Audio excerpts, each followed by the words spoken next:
Hey, hello there, Nick Digilio. How's it going? Subscribe to my YouTube channel, which I think you did because you're watching this, and I appreciate that. Just some thoughts, some rants, lots of movie reviews.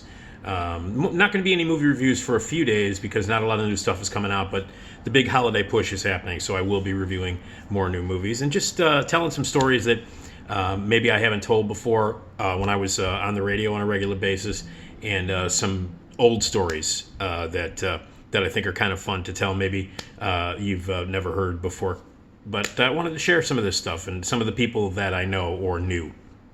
Thanksgiving is always sort of a bittersweet holiday for me, and last year I lost an old friend who had an alcohol problem, an addiction issue. He passed away on Thanksgiving, lived alone. And again, during the holidays, if you know somebody who is sort of dealing with addiction, lives by themselves, give them a call. It's a rough time. The holidays suck for people who have issues and are trying to remain sober and possibly who live alone. They suck. They really do. So call those people. Anyway, 13 years ago, I actually lost one of my closest friends ever. His name was Joe Donatello.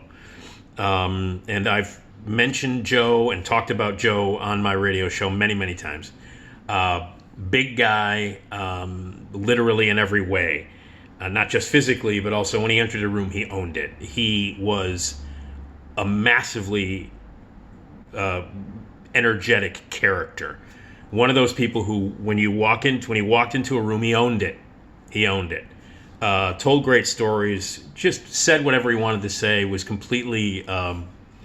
He owned it. He owned it. He talked like the hey listen. He said hey listen all the time. You know, like he preceded all of his stories or statements with hey listen.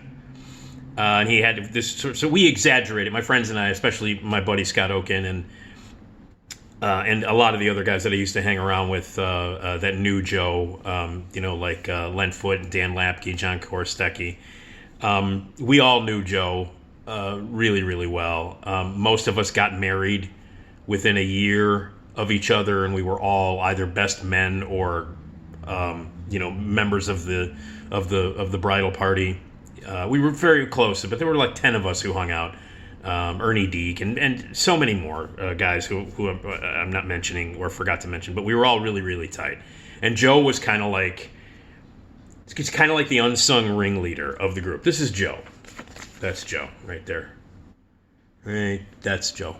That's me back about 40 pounds ago, 50 pounds ago. This was this picture of me and Joe. Right there's Joe. That was taken at Beetlefest, which we would go to every year. I think this was either 89 or 90, I want to say. Beetlefest, 1990 or 1989. That's Joe. Hey, listen. We're at a Beetlefest. So anyway, Joe had a very unique way of talking, and he was a big guy, and I loved him. I loved him dearly. So did his wife, and so did his kids. He died in 2008 on Thanksgiving.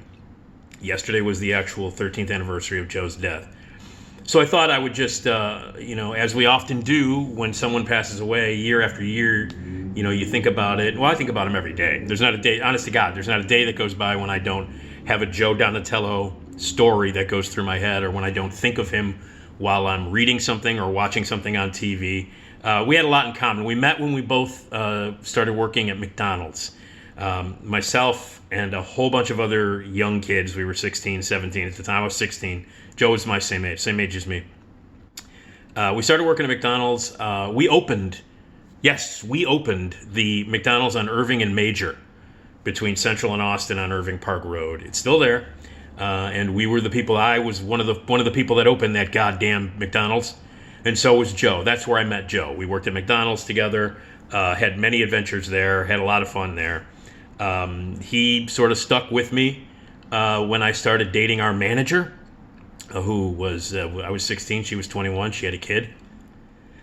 We started dating, and then they shipped her out of that McDonald's and sent her to Oak Brook. I don't know, for psychological reasons or whatever. But anyway, Joe was like, he stuck with me when a lot of sort of the shit hit the fan. at that time, and was still good friends with me and my girlfriend at the time. So I've known him through high school, all that time. We stopped talking for a little bit, but then we came back and started talking again, and we hung out until, we knew each other very, very well until he passed away in 2008. And again, big guy, hey, and he would walk into McDonald's, hey, listen, I'm not doing dives. That's bullshit. It's bullshit. Dives is when you would be in the back and you would clean all the metal dishes and all the spatulas and all the grease pits and shit like that at McDonald's. He would say, fuck dives. I'm not doing it. I don't do dives. That's bullshit. Listen, that's bullshit. So he loved to work the drive-thru. Hey, welcome to McDonald's. Pull up. He would he didn't even need the speaker. He could talk. And so he was a great musician. He played bass and many other instruments, was in a bunch of different bands with a lot of people that I know, including my buddy on Facebook, John O'Malley. They were in a bunch of bands together. He became a music producer. That's what he did for a living for a long time. He also went to culinary school. He went to Kendall College. It was an amazing chef, an unbelievable cook, and earned his living for a while like that. Interned a lot at different places as a cook. It was always great to go to his house on Thanksgiving, to go to his house on Labor Day and Memorial Day. There was always a Memorial Day barbecue. Listen, come over for Memorial Day, bring some goddamn burgers. We'll make corn. And he used to make, for those barbecues, he used to make like enough food for 75 different countries. Everybody was welcome at Joe and Susan's when they got married at Joe and Susan's house.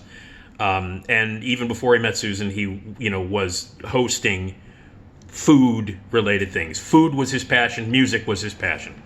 So those are two of his favorite things. Again, the stories that Joe, because he was just bold and fucking funny. Funny as hell. Sometimes when he wasn't even trying to be funny, he was at his funniest. And there are some great Joe stories. It's always fun to imitate Joe. Every single one of my close friends in that group that I hung out with pretty much daily in the 80s and 90s and into the early 2000s, everybody had a Joe imitation. Hey, listen, I'm Joe. That's a bunch of bullshit. Depeche Mode rules. He loved Depeche Mode.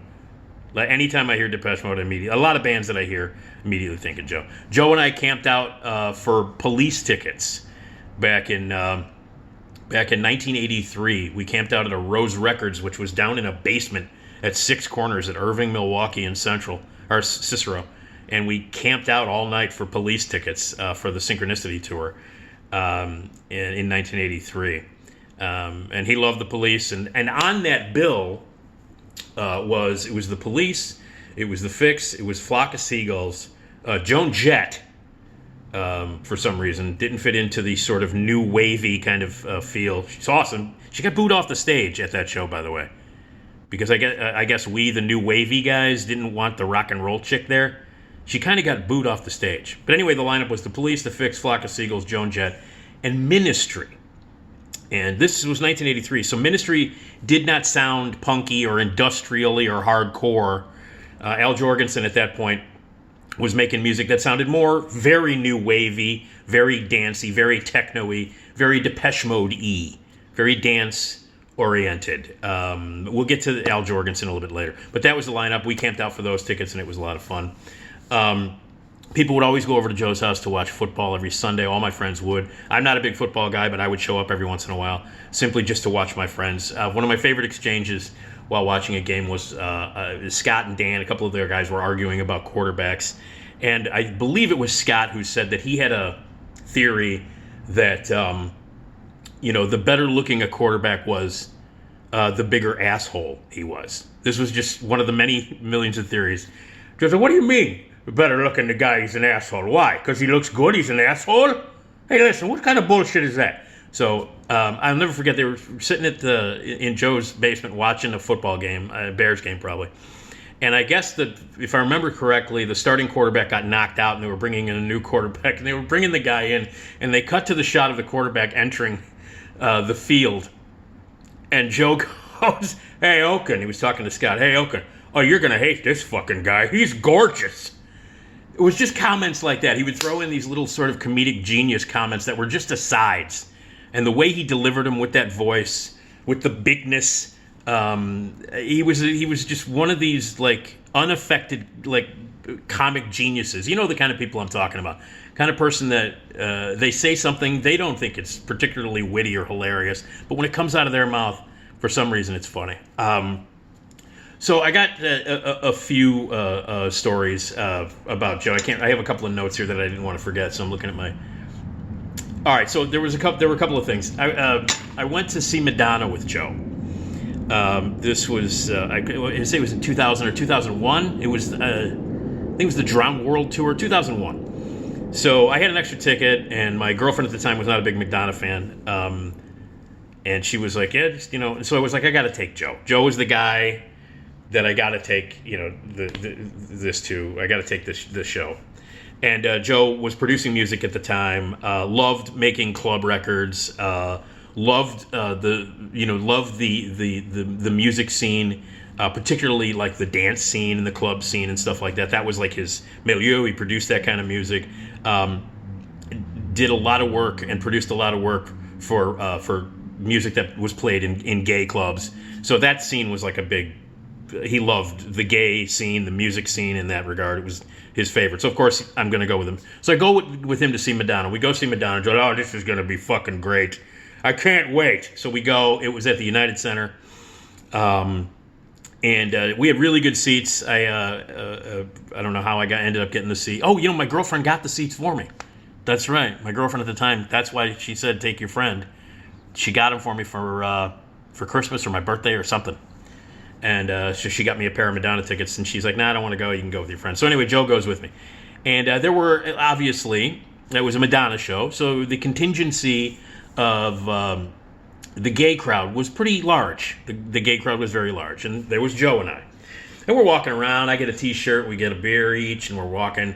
And we were sitting in an area, and in front of us were some young girls who were either they were lesbians or they were just going through the phase, the college sort of phase, and Joe was beside himself because they were really attractive. So these four young girls in front of us, really attractive, dressed provocatively, kissing, doing all, and Joe's beside himself. Oh, these are the greatest fucking seats I've ever had. This is going to be the greatest show I've ever seen. Because these really hot girls are just sort of like doing, whether they were truly gay or not is beside the point, but they were clearly experimenting, or at least doing it that night because they were at Madonna and they thought, hey, we're girls, let's kiss. So Joe was like, this is the best. So the opening act, I can't remember who it was or what it was. Who the fuck remembers who opens? Well, some people do remember because Madonna had some great opening acts, including the Beastie Boys. And so anyway, the opening act ends. It was nobody of any significance. We go get another beer, and we're walking around, and, it was guys with guys and girls with girls. There were a lot of straight people there, obviously, and people in their middle age, because this was in 2000, and she was sort of approaching middle age at that time. And so a lot of people, who were the older audience, but there were a lot of gays in the audience. And Joe just goes, hey, listen, here's the deal. In order for us to fit in, you and I are going to have to fucking make out. We'll just have to do it. In order to fit in, we're just going to have to make out. And sometimes I didn't know whether Joe was kidding or whether he was serious. But I just remember he was like, we're at Madonna, we got to make out. And then after the show, we met up with some people, and Joe's like, hey, listen, we were this close to making out. Nick and I were this fucking close to just making out. You had to. Anyway, the show was great, and we were behind some lipstick lesbians, and that made Joe very happy. It's a very clear memory that I have. So Joe interned for a while because he was in cooking school at Kendall. He would intern at certain places where he would be a chef or he'd work the line in a kitchen. Well, he was working on some of the like the Odyssey trips, the boat trips that you can get at Navy Pier or on Lake Michigan. Some of those other like cruise lines that you can do. And he became sort of like, I believe, head chef on the Odyssey. Maybe not the Odyssey, but one of those boat lines. And so he was like sort of in charge of serving the food. He was in charge of the kitchen for these things. And he would always come back and go, boy, he'd come back from a shift when he was doing that. And he'd be like, listen, it was a nightmare tonight. We ran out of this, we ran out of that. It was unbelievable. And Joe was always, loved to drop names. whenever he had like an experience with a celebrity of any kind, he would always drop the names and tell the story about who he met and how they loved him. They always loved him. Every celebrity he ever met loved him. Oh, he fucking loved me. And I'm absolutely positive they did. So anyway, Joe was talking about it, and we were like, hey, did you have he met with us, and we were all hanging out, and we were like, so what happened on the boat tonight? He's like, oh, listen, you're not going to believe this shit. It was really tough. Lots of jag-offs on the boat tonight because we had celebrity. And we're like, oh, really? Yeah, oh, yeah, unbelievable. Very demanding. We were really, really busy. We were slammed. Lots of hot shots on the boat tonight. I had to run the kitchen. It was unbelievable. And we're like, well, who was the main guy? Who was the main guy? Listen, let me just tell you something. This guy was very demanding. We had to get him special stuff the entire night. Wasn't easy. We did it. Yeah, and he was amazing. And he loved my fucking food. Loved it. And we're like, well, who is this? And we're thinking, man, who's the celebrity? This is awesome. Who was the celebrity? He goes, only acting Mayor Eugene Sawyer. So this was... It's still one of my favorite. And we all just kind of go, oh, all right. Eugene Sawyer was the guy on the boat. This was, if you're not from Chicago or you don't remember, Mayor Washington passed away. And he was sick for a time before he passed away. And Mayor Eugene Sawyer took over and became mayor after this had happened. And he wasn't fully the mayor for a while. For a while, he was just acting Mayor Eugene Sawyer. So for Joe to to build this all up and go only acting Mayor Eugene Sawyer, the fact that he threw in acting mayor, that's the genius touch. That's the genius touch. Only acting Mayor Eugene Sawyer. And we're like, oh, Jesus, shit, acting Mayor Eugene Sawyer? Wow. So Joe used to like to go to the clubs, dance clubs and stuff, and like yell at the DJ for not mixing correctly. You can't go into that song from this song. What the hell is wrong with you? Hey, listen, let me mix. Joe was also a DJ. And he was. And so he'd go to clubs and stuff and bitch about how bad the DJ was. And I could do better in my goddamn sleep. And I have. So he was in a club, I think it was China Club. Obviously years and years and years ago. And he was there just walking around. He gets a drink. He's at the bar. He knows everybody. Everybody knew Joe in the dance music world. Hey, listen, I'm Joe Donatello. Everybody fucking knows me. And they did. So one night he's at China Club. This is one of my favorite Joe stories. And there are many Joe stories. I'm just going to tell a couple. Just on this, the day after Joe's passing. So he was at a nightclub. And he's having a drink. And someone comes up to him and behind him and slams into him. And spills his drink, and his drink goes flying all over the bar. And he turns around, he's like, what the fuck? And he turns around, hey, listen. He turns around, and it's Oliver Stone. Director Oliver Stone. Platoon, Wall Street, all of that shit. It's Oliver Stone. And he's hammered, and Stone is blitzed out of his mind. And he had bumped into Joe and spilt his drink all over the place. And he goes, hey, listen. Oh, look. And he's like, oh, Oliver Stone. He says, and he goes, listen. You spilled my drink, man. I think you should buy me another. And Oliver Stone is plastered. And he goes, He looks at him. Looks over at the Joe standing there. There's like drink on his shirt's drink on the bar. And everybody around him saw that Oliver Stone was hammered and smashed into my friend Joe and spilled his drink. And so Oliver Stone just kind of looks at him and goes, fuck you. I'm not kidding you. Fuck off. And Oliver Stone is just kind of standing there wobbling. He starts to turn and walk away, and Joe goes, oh, all right, that's real fucking classy. Let me tell you something. Heaven and earth was a real fucking treat, pal. And so Oliver Stone turns around and lunges at Joe. Like, you motherfucking lunges at Joe. And Joe's like, hey, I'll throw down. I'll kick Oliver Stone's ass. Whatever. And so he's standing there, and someone comes up and grabs Oliver Stone, kind of pulls him away, and then looks up. It's Woody Harrelson. Woody Harrelson. They were in town shooting some stuff for that piece of shit Natural Born Killers movie. And so Woody Harrelson grabs Oliver Stone. It's like, come on, starts to pull him away. And he looks at Joe and he goes, hey, man, good one. And walked away. It's one of my favorite stories ever. And the best part of that story is the movie that Joe chose to slam Oliver Stone with, to his face. Oh, yeah, Heaven and Earth was a real fucking treat.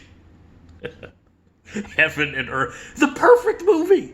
The perfect movie to pick from that asshole's filmography. Joe. All right, so the best story, one of the best stories ever. Joe loved the first Ministry album. As I mentioned before, he loved the new wave. That's how we kind of hooked. That's how we bonded in the early 80s back then. All that stuff, as I mentioned, Fix, Flock of Seagulls, Police, all that new wave stuff from the early 80s, all the way in through the 80s. That was in his wheelhouse. He loved that shit, and he loved the first Ministry album. And maybe if you don't know, the first Ministry album with Sympathy, I think is a fucking great record, a great dance record, poppy, techno-y, very, very new wave, very dancey, lots of drum machines and keyboards. I fucking love it too. Joe loved that album. Al Jourgensen, lead singer, leader of Ministry, however, hates that album. Always views it as a huge mistake. He only did it in order to fulfill a contract and to get the career going. What he really loved to do was that industrial shit that he became popular for, and people love him for. Like the hardcore industrial hardcore bullshit. I can't stand it. Neither can Joe. Joe hated it. But he hates, Al Jourgensen fucking hates With Sympathy. Hates it. Despises it. Doesn't even consider that he ever did it. Hates it, hates it, hates it, hates everything about it. Will